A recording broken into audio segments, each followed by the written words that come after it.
ಈಗ ನೀವು ಒಪ್ಕೋತಾ ಇದ್ದೀರಲ್ವಾ, so is there as a producer industry ಏನಾಗ್ತಾ ಇದೆ ಅಂದ್ರೆ some of the YouTubers are ಕೆಲವೊಂದು ಸೋಷಿಯಲ್ ಮೀಡಿಯಾ ಹ್ಯಾಂಡಲ್ಸ್ಗೆಲ್ಲ ರಿವ್ಯೂ ಮಾಡೋದನ್ನ ಸ್ವಲ್ಪ ತಡೀತಾ ಇದ್ದಾರೆ ಅನ್ನೋದು ಒಂದು ಗೊತ್ತಾಗ್ತಾ ಇದೆ.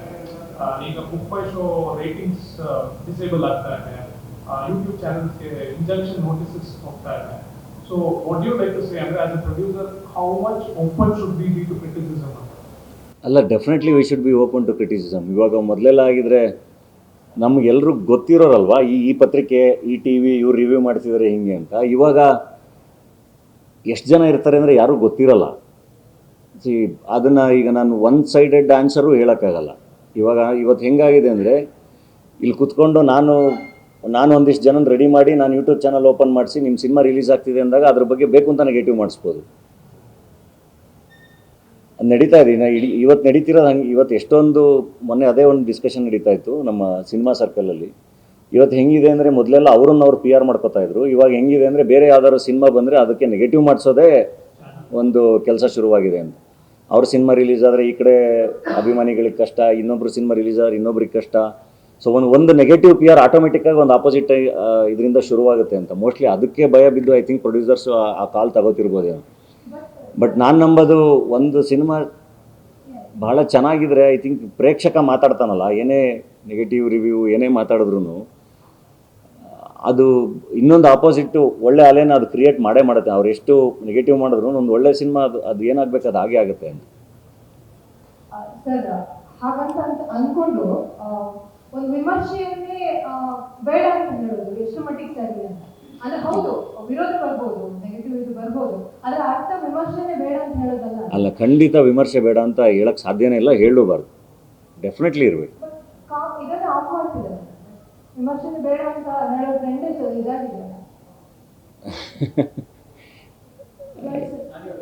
ನಾನಂತೂ ಖಂಡಿತ ಹೇಳಲ್ಲ ವಿಮರ್ಶೆ.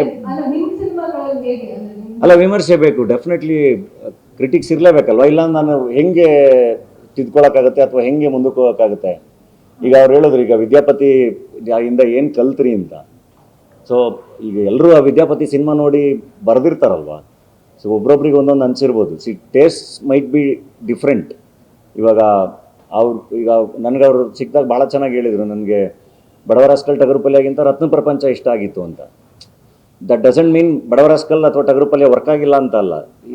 ರತ್ನ ಪ್ರಪಂಚ ಸಖತ್ತಾಗಿ ವರ್ಕ್ ಆಗಿದೆ, ಇವು ಎರಡು ಅಷ್ಟೇ ಚೆನ್ನಾಗಿ ವರ್ಕ್ ಆಗಿದೆ. So taste will be different. But ಅಲ್ಲೊಂದು ಆನೆಸ್ಟಾಗಿ ಅವರೊಂದು ರಿವ್ಯೂ ಬರೀತಾರಲ್ಲ, ಅದು ಬಹಳ ಇಂಪಾರ್ಟೆಂಟ್ ಅಲ್ಲ.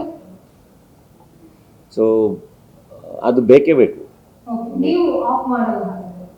ಈಗ ಖಂಡಿತ ಮಾಡಲ್ಲ, ಖಂಡಿತ ಮಾಡಲ್ಲ. ಆ್ಯಂಡ್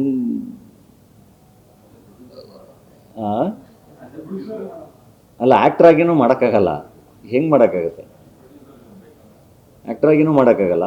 ಆ್ಯಂಡ್ ಅಪೋಸಿಷನ್ ಅದೇನೋ ಒಂದು ನಡೀತಾ ಇರ್ತದಲ್ಲ, ಏನೂ ಮಾಡೋಕ್ಕಾಗಲ್ಲ. ಅದೊಂದು ಇವಾಗ ಯುದ್ಧ ಥರ ಆಗಿದೆ ಸಿನಿಮಾ ಮಾಡೋದು. ಸೊ ಅದನ್ನೆಲ್ಲ ಫೇಸ್ ಮಾಡ್ಕೊಂಡೇ ಗೆಲ್ಸ್ಕೋಬೇಕು. ಒಂದು ಪ್ರೇಕ್ಷಕನಿಗೆ ಸಿನಿಮಾ ನಾವು ಭಾಳ ಚೆನ್ನಾಗಿ ತಲುಪ್ಸೋಕ್ಕಾದ್ರೆ, ಅವರು ಥಿಯೇಟ್ರಿಗೆ ಬಂದಾಗ ಅವ್ರಿಗೆ ಒಳ್ಳೆ ಎಂಟರ್ಟೈನ್ಮೆಂಟು, ಅವ್ರಿಗೊಂದು ಎಕ್ಸ್ಪೀರಿಯನ್ಸ್ ದಾಟ್ಸೋಕ್ಕಾದ್ರೆ ಐ ಥಿಂಕ್ ಆ ಸಿನಿಮಾನ ಯಾರೂ ತಡೆಯೋಕ್ಕಾಗಲ್ಲ.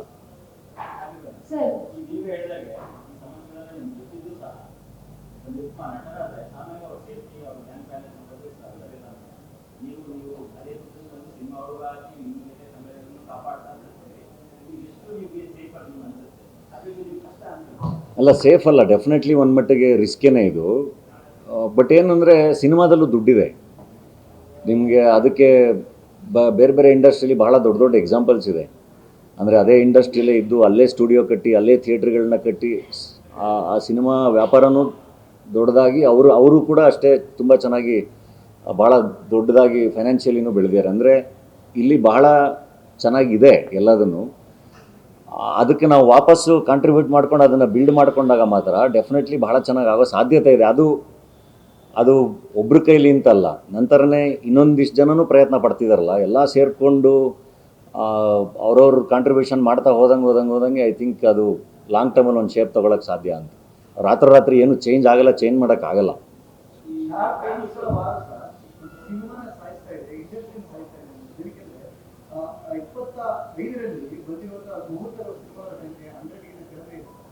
ಕಾಲದಲ್ಲಿ 150, 200, 250 ಸಿನಿಮಾಗಳು ಭಾರತೀಯರು 100 ಬಿನ್ ಅಂದ್ರೆ 56 ಈ ತರದ ಒಂದು ನಂಬರ್ ಇದೆ. ಐ ಥಿಂಕ್ 27-28 ಥಿಯೇಟರ್ಗಳು ಹೆಂಗ್ ಮಾಯ ಆಗಿದೆ, ಅದೇ ರೀತಿ ಸಿನಿಮಾಗಳು ಕೂಡ ಮಾಯ ಆಗುವ ಸಾಧ್ಯತೆಗಳು ಇದೆ ಅನ್ನೋ ಚರ್ಚೆ ಆಗ್ತಾ ಇದೆ. ನಿರ್ಮಾಪಕನಾಗಿ ನಟರಾಗಿ ನಂಗೆ ಗೊತ್ತಿಲ್ಲ. ಐ ಥಿಂಕ್ ನನ್ನ ಪ್ರಕಾರ ಸಿನಿಮಾ ಯಾವತ್ತೂ ಸಾಯಲ್ಲ ಅಂತ. ಅಂದರೆ ಎಲ್ಲರೂ ಕೂತು ಮನೇಲಿ ಕೂತ್ಕೊಂಡು ನೋಡೋದು ಬೇರೆ, ಥಿಯೇಟ್ರಲ್ಲಿ ಕೂತ್ಕೊಂಡು ನೋಡೋದು ಬೇರೆನಲ್ಲ. ಅದೊಂದು ಎಕ್ಸ್ಪೀರಿಯೆನ್ಸೇ ಬೇರೆ. ಒಂದು ಹೆಲ್ದಿ ಕಾಂಪಿಟೇಷನ್ ಇರಬೇಕು. ನಾನು ಹೇಳ್ತಿರೋದು ನನ್ನ ನನಗೆ ಈ ಹೀರೋ ಇಷ್ಟ, ಅವ್ರ ಸಿನಿಮಾ ಚೆನ್ನಾಗಿದೆ, ನನಗೆ ಈ ಹೀರೋ ಇಷ್ಟ ಅಥವಾ ಈ ಡೈರೆಕ್ಟರ್ ಇಷ್ಟ, ಅವ್ರ ಸಿನಿಮಾ ಚೆನ್ನಾಗಿದೆ ಅನ್ನೋದ್ರಲ್ಲಿ ಐ ಡೋಂಟ್ ಥಿಂಕ್ ಅದರಲ್ಲಿ ಏನು ತಪ್ಪಿಲ್ಲ. ಒಂದು ಹೆಲ್ದಿ ಕಾಂಪಿಟೇಷನ್. ಬಟ್ ಆ ಪದಗಳೇ ಇಲ್ವಲ್ಲ ಇವಾಗ ಪದಗಳಿರೋದೇ ವಾರ್ ರೂಮು, ಕಾಂಪಿಟೇಷನ್ ಪದ ಎಲ್ಲಿದೆ? ಅದರಲ್ಲೂ ಹೆಲ್ದಿ ಕಾಂಪಿಟೇಷನ್ ಅದು ಎಲ್ಲ ಸ್ಕೂಲ್ಗೆ ಮರೆತೋಯ್ತು. ಸ್ಪೋರ್ಟ್ಸ್ಮನ್ಶಿಪ್ ಅಂತೀವಿ, ಎಲ್ಲಿದೆ ಅದು? ಸೋತರು ಗೆದ್ರು ಒಬ್ರಿಗೊಬ್ರು ಕೈ ಕೊಟ್ಟು ತಪ್ಕೊಂಡೆಲ್ಲ ಹೋಗಿತ್ತು, ಅದು ಎಲ್ಲಿದೆ ಇವಾಗ ಅವ್ನು ಗೆದ್ನ ಅವ್ನು ಸೋತ್ನ ನಮ್ಮ ಅದೇನೋ ಹೋಗ್ತಾ ಇರೋದು ಹಿಂಗೆ, ಅದೇನೋ ಬೇರೆನೇ ನಡೀತಾ ಇದೆ. ಸೊ ಇದ್ರ ಮಧ್ಯೆ ನಾನೇನು ಆನ್ಸರ್ ಮಾಡೋಕ್ಕಾಗುತ್ತೆ? ನಂದು ಎಲ್ಲದು ಬರೀ ಆಶಯ ಅಷ್ಟೇ. ಹಿಂಗಿದ್ರೆ ಚೆನ್ನಾಗಿರುತ್ತೆ, ಹಿಂಗಿದ್ರೆ ಯಾಕಂದ್ರೆ our childhood was very good. ಬಹಳ ಅಂದರೆ ಬಹಳ ಚೆನ್ನಾಗಿತ್ತು, ಎಲ್ಲವೂ ಬಹಳ ಚೆನ್ನಾಗಿತ್ತು. ಇಂಡಸ್ಟ್ರಿ ಒಂದು ಯೂನಿಟಿ ತುಂಬಾ ಮುಖ್ಯ ಆಗುತ್ತೆ ಸರ್. ಈ ಸದ್ಯದ ಪರಿಸ್ಥಿತಿಗೆ ತುಂಬಾ ಮುಖ್ಯ ಆಗುತ್ತೆ. ಅದು ಕಾಣಿಸ್ತಾ ಇದೆ ಇಂಡಸ್ಟ್ರಿ.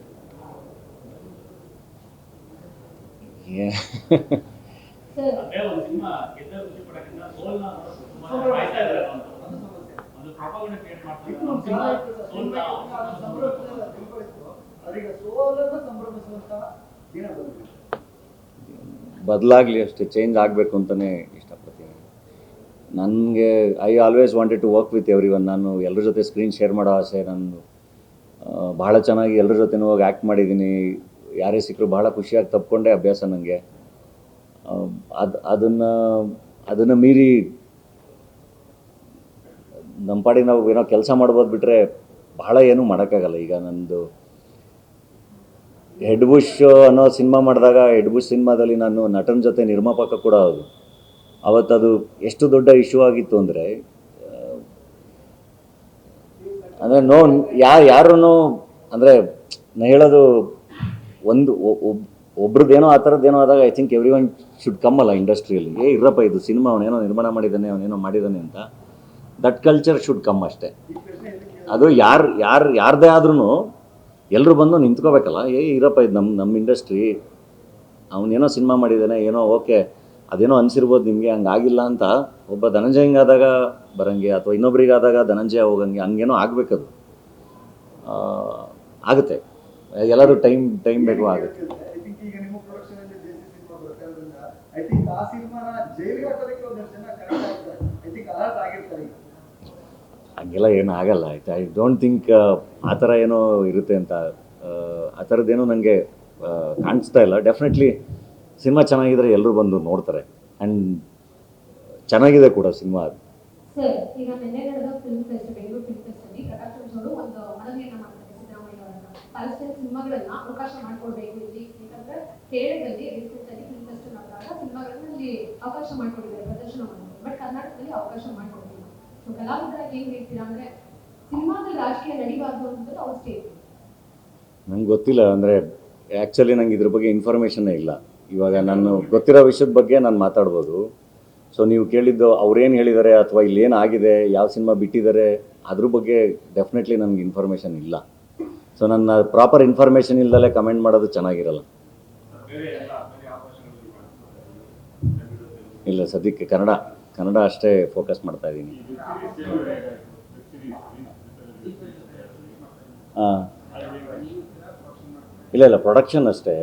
ನನಗೆ ಅದು ಬ್ಲಿಂಕ್ ಅಂತೇಳಿ ಸಿನಿಮಾ ಮಾಡಿದ್ದಾರೆ ನಮ್ಮ ಶ್ರೀನಿಧಿ. ನಾನು ಬ್ಲಿಂಕ್ ಸಿನಿಮಾ ನೋಡಿದ್ದೆ, ನಂಗೆ ಭಾಳ ಇಷ್ಟ ಆಗಿತ್ತು. ಯಾರು ಈ ಹುಡುಗ ಅಂತ. ಅವ್ನು ಶ್ರೀನಿಧಿ ಬಂದು ಕತೆ ಹೇಳಿದಾಗ ನನಗೆ ಇಷ್ಟು ಹೆಂಗೆ ಹುಡುಗ, ಆಮೇಲೆ ಅವ್ನು ಭಾಳ ಚೆನ್ನಾಗಿ ಹೇಳ್ದ ನನ್ನ ಕತೆ. ಇಲ್ಲ ಇದು ಮಾಡಬೇಕು ಅಂಥೇಳಿ ಮಾಡಿದ. ಅಂದರೆ ಬ್ಲಿಂಕ್ ಆದಮೇಲೆ ಮತ್ತೆ ಎಲ್ಲಿ ಏನು ಮಾಡ್ತೀವಿ ಅಂದರೆ, ಇಲ್ಲ ಏನೋ ಮಾಡ್ತಾಯಿದ್ದೀವಿ, ಕತೆ ಬರಿತಾ ಇದ್ದೀವಿ ಅಂತ. ನೋಡಿ, ಹಂಗೆ ಒಂದು ಸಿನಿಮಾ ಚೆನ್ನಾಗಾದಾಗ ಐ ಥಿಂಕ್ ಆ ಡೈರೆಕ್ಟರ್ಗಳನ್ನ ಪ್ರೊಡಕ್ಷನ್ ಹೌಸಸ್ ಪಿಕ್ ಮಾಡಬೇಕು, ಅವ್ರಿಗೆ ಕೆಲಸ ಮಾಡಿಸ್ಬೇಕು. ಗ್ಯಾರಂಟಿ ನ್ಯೂಸ್, ಸುದ್ದಿ ಖಚಿತ, ನ್ಯಾಯ ನಿಶ್ಚಿತ.